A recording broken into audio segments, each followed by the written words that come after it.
Buenas noches para todos, mi nombre es Valentina Cepeda y a continuación voy a realizar el análisis dogmático y jurisprudencial de la sentencia SP 3327 de 2020.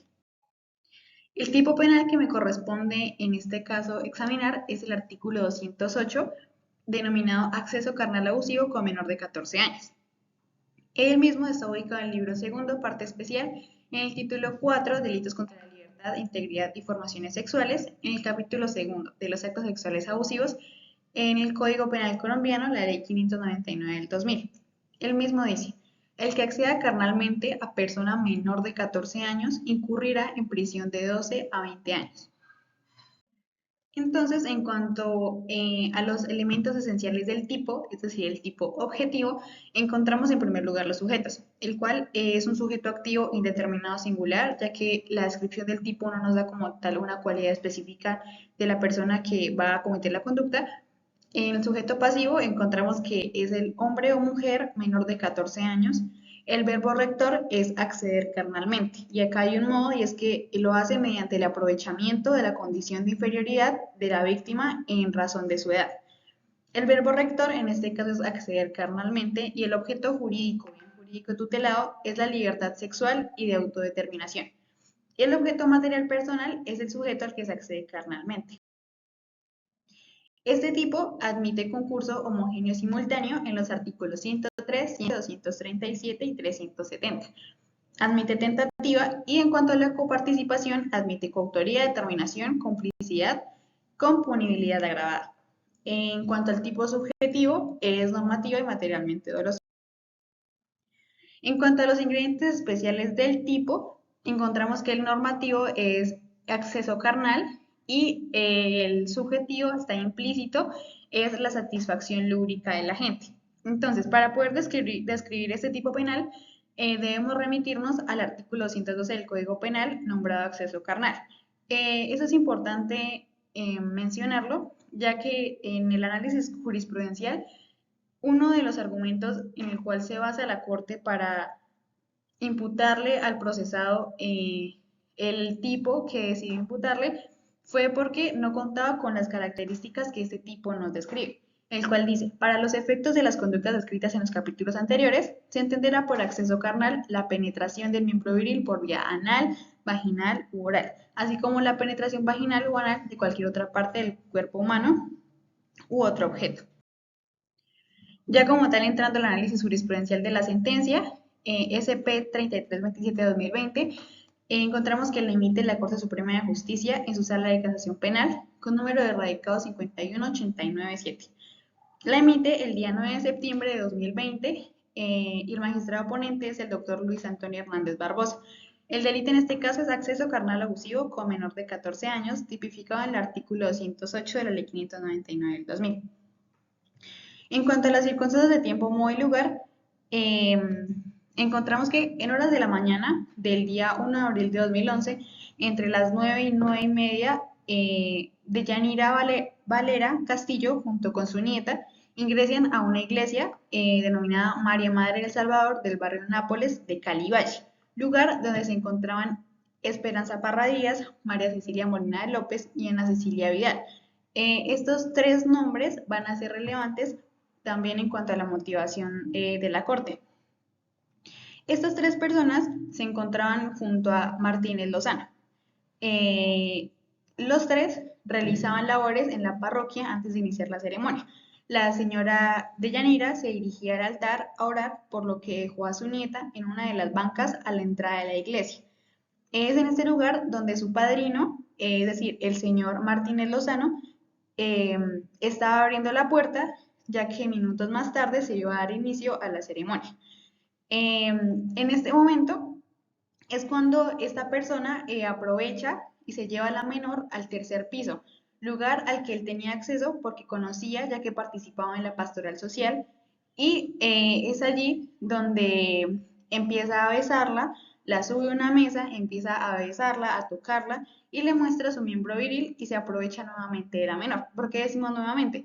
Porque asegura a la niña que pues el procesado ya había cometido estas conductas con anterioridad, lo cual no se conocía porque la menor no lo había mencionado, porque estaba siendo amenazada por medio de este sujeto, diciéndole que no, pues no puede contarle a sus mayores. En cuanto a la actuación procesal relevante, encontramos en primer lugar que la Fiscalía le formula al señor Martínez Lozano como presunto autor material del delito de acceso carnal abusivo con menor de 14 años, este concurso homogéneo y sucesivo. En principio, esta persona decide aceptar los cargos y se le da una medida preventiva.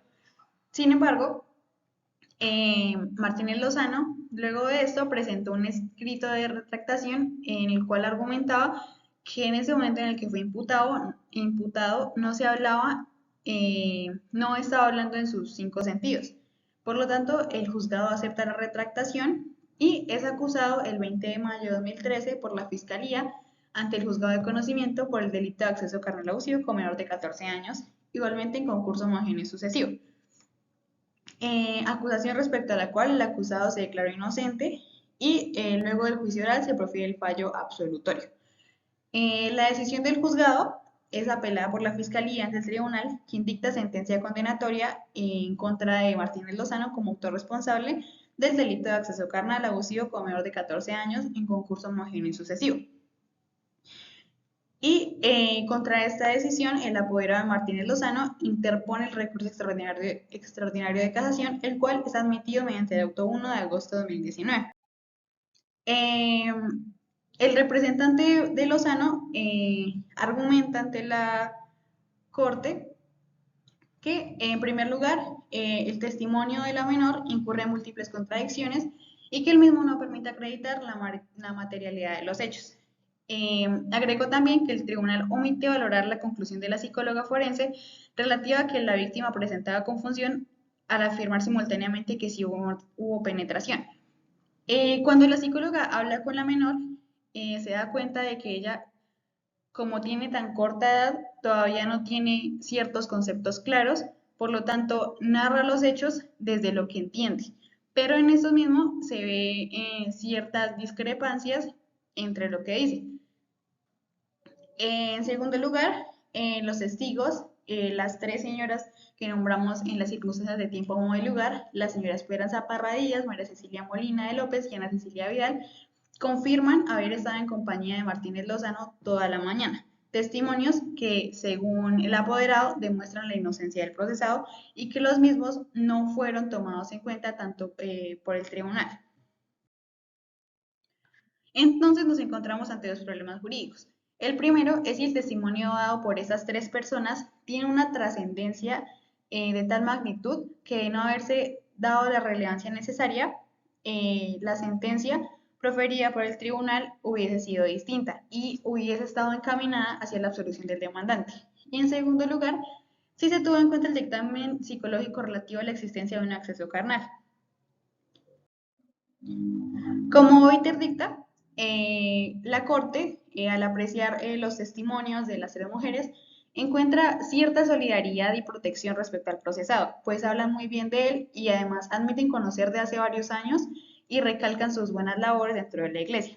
En primer lugar, aseguran que todo el tiempo estuvieron con esta persona realizando diversas labores, lo cual no parece preciso, pues cada una de ellas pueden realizarse de manera individual, excepto solamente una tarea, y es la de la coordinación de lecturas, pues ahí sí debían estar todas presentes y como tal todos los colaboradores. Pero teniendo en cuenta que una de las tareas era abrir la puerta del recinto religioso, que ellas mismas en su testimonio lo aceptan, concuerda con el testimonio de la menor de que el padrino estaba abriendo las puertas de la iglesia.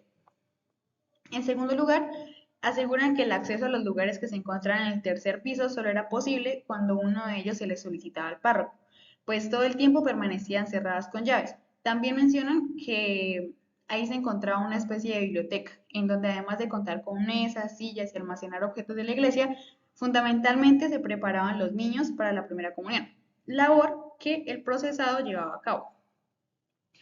Todo eso permite afirmar que posiblemente él sí tenía acceso a estos espacios y además aseguran que él contaba con la confianza del párroco, pues por sus largos años de servicio también aseguran que era una persona que apoyaba mucho en servicios generales, que era muy colaborativa.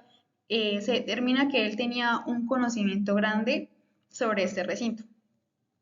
Otro de los argumentos de la defensa está basado en el hecho de que existía una incongruencia de los testimonios respecto a la hora de llegada de la menor y su abuela a la iglesia, ya que ellas mencionaron haber llegado a las 10 a.m., lo cual haría imposible el hecho, pues la iglesia en este momento, al iniciarse la ceremonia, estaría llena de personas y no vacía como ellas lo afirmaron en el testimonio. Sin embargo, ese día ellas aseguran que habían llegado minutos antes a realizar una oración, por lo que la iglesia sí estaba vacía y solo estaban las personas que colaboraban en el servicio, es decir, el procesado y las otras 3 personas. Hecho que confirman los testimonios de las colaboradoras, pues ellas dicen que llegaron acompañadas de él a ubicar las sillas, arreglar el altar y practicar lecturas. También hay que tener en cuenta algo, y es que cuando se realizan las diversas labores, eh, no todas tenían que estar en un mismo sitio al mismo momento. Y es lo que la Corte analiza. Pues como tal, ellos no pueden afirmar que estuvieron todo el tiempo con él, si también aseguran que si llegaron fue a hacer colaboraciones en la iglesia y cada uno hacía labores por aparte, excepto la de leer las lecturas. Como autor responsable del delito de actos sexuales con menor de 14 años, agravado en concurso homogéneo, pues asegura a la menor que fueron en varias ocasiones, sin que por ello, como reiteradamente lo ha expresado la Corte, se rompa el principio de congruencia entre la acusación y la sentencia. En cuanto a la dosificación, encontramos como tal que el señor Arnulfo Martínez realizó una conducta típica antijurídica y culpable, la cual se encuentra en el artículo 209, actos sexuales con menor de 14 años. Entonces, este tipo en específico tiene una pena base, la cual es un mínimo de 108 meses y un máximo de 156 meses.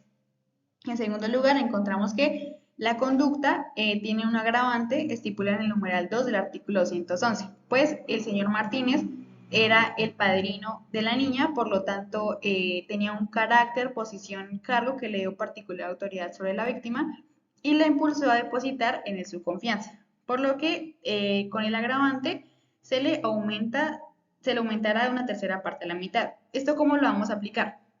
Nos vamos a tener artículo 60 en su numeral 4, el cual dice, si la pena se aumenta en 2 proporciones, la menor se le aplicará al mínimo y la mayor al máximo de la infracción básica. Teniendo en cuenta este parámetro, nos quedaría el mínimo de 108 meses más 36 meses dividido en un tercio y nos daría un total de 144 meses. Y para el máximo nos daría un total de 236 meses. Tendríamos como tal un mínimo de 144 meses, un máximo de 236 meses, un ámbito de punibilidad de 92 y un ámbito, un ámbito de punibilidad de 92 y un ámbito de movilidad de 23. Y así, como lo observamos en la diapositiva, nos quedan los 4 cuartos. La Corte aclara que no hay circunstancias de menor punibilidad y no existen elementos de juicio que hagan más reprochable la conducta. Por lo tanto, nos debemos ubicar en el primer cuarto. En ese entendido, se impone una pena de 144 meses de prisión. Y la Corte aclara que debido al concurso homogéneo sucesivo, se aumenta la pena en 9 meses. Como conclusión, el señor Carlos Arnulfo Martínez le corresponde una pena principal de 153 meses de prisión. Gracias.